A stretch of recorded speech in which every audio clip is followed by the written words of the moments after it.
तो दोस्तों, आज की स्टोरी के माध्यम से मैं आपको बताने वाला हूं कि चुप रहकर कैसे हम अपने जीवन को बदल सकते हैं। आपको चुप रहने की शक्ति का एहसास इस वीडियो में होने वाला है। वीडियो शुरू करने से पहले कमेंट बॉक्स में नमो बुद्धाय लिखकर वीडियो को लाइक जरूर करें। तो चलिए शुरू करते हैं इस कहानी को। कश्मीर में एक बहुत ही प्रसिद्ध बौद्ध भिक्षुक रहा करते थे। उनका नाम मोहन था। मोहन अकेले रहते थे।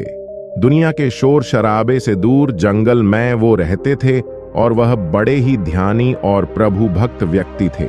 इसलिए वह पूरे कश्मीर में बहुत अधिक प्रसिद्ध थे। एक दिन एक राजकुमार मोहन के पास आया और बोला, हे प्रिय भिक्षु, मैं हमेशा थका हुआ, निराश और परेशान महसूस करता हूँ। मेरा मन बहुत अशांत रहता है। हालांकि मेरे पास सब कुछ है, दौलत, शोहरत, सुख सुविधाएं जो हर व्यक्ति चाहता है या पाने की इच्छा करता है, लेकिन फिर भी मेरे अंदर इतनी अशांति और चिंता क्यों है? मोहन ने उसकी बात बहुत ही ध्यानपूर्वक सुनी और कुछ सोचने के बाद कहा, तुम इस प्रश्न का उत्तर जानते हो, बस तुमने कभी इस प्रश्न को हल करने की कोशिश नहीं की है। मोहन ने आगे कहा, मैं एक रिसर्च करना चाहता हूं, क्या तुम मेरा साथ उसमें दोगे? इस रिसर्च के बाद तुम्हारे जीवन में किसी भी तरह की अशांति और चिंता नहीं रहेगी। ये बातें सुनकर राजकुमार बहुत हैरान था। उसने मोहन से कहा, बताइए मुझे क्या करना होगा? अपने मन की शांति के लिए मैं कुछ भी करने को तैयार हूं।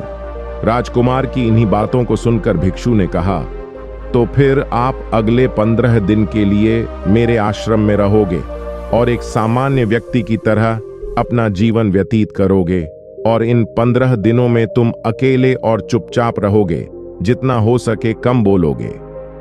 राजकुमार उस भिक्षु की बातें सुनकर सहमत हो गया। पहले दिन राजकुमार को लगा कि उसका मन सामान्य से अधिक अशांत और विचलित है। उसके मन में तरह तरह के विचार आ रहे हैं और वह आम लोगों की तरह जीवन जीने में असहज महसूस कर रहा है। उसे अंदर से बोलने की इच्छा हो रही थी, लेकिन वह चुपचाप रहा। उसके मुंह से एक भी शब्द नहीं निकला, बस वह चुपचाप बैठा रहता। लेकिन रात होते होते उसे अंदर ही अंदर शांति का अनुभव होने लगा। उसके लिए यह अनुभव अजीब था। वह खुद से पूछ रहा था कि वह अंदर ही अंदर इतना खुश क्यों है और उसकी आंतरिक बेचैनी और चिंता कम क्यों होने लगी है। अगले दिन राजकुमार अकेला चुपचाप बैठा रहा और वह प्रकृति को निहार रहा। वह पौधों को, फूलों को, आकाश में उड़ रहे पक्षियों को, वह अपने जीवन में पहली बार यह अद्भुत दृश्य महसूस कर रहा था कि उसके पास कितनी सुंदरता है। वह दिन भर प्रकृति की सुंदरता को निहारता रहता और उसकी ताजगी को महसूस करता रहता। इसी तरह से 10 दिन बीत गए और उसके मन की सारी बेचैनी, सारी हलचल, सारी उत्तल पुथल और सारा तनाव गायब हो गया। 11वें दिन की सुबह राजकुमार फिर से एकांत में बैठ गया और कुछ ही मिनटों में उसकी आंखें अपने आप बंद हो गईं और वह गहरे ध्यान में चला गया। वह पूरे दिन वहीं पर आंखें बंद करके बैठा रहा और गहरे ध्यान में डूबा रहा। न कोई शब्द, न कोई चिंता।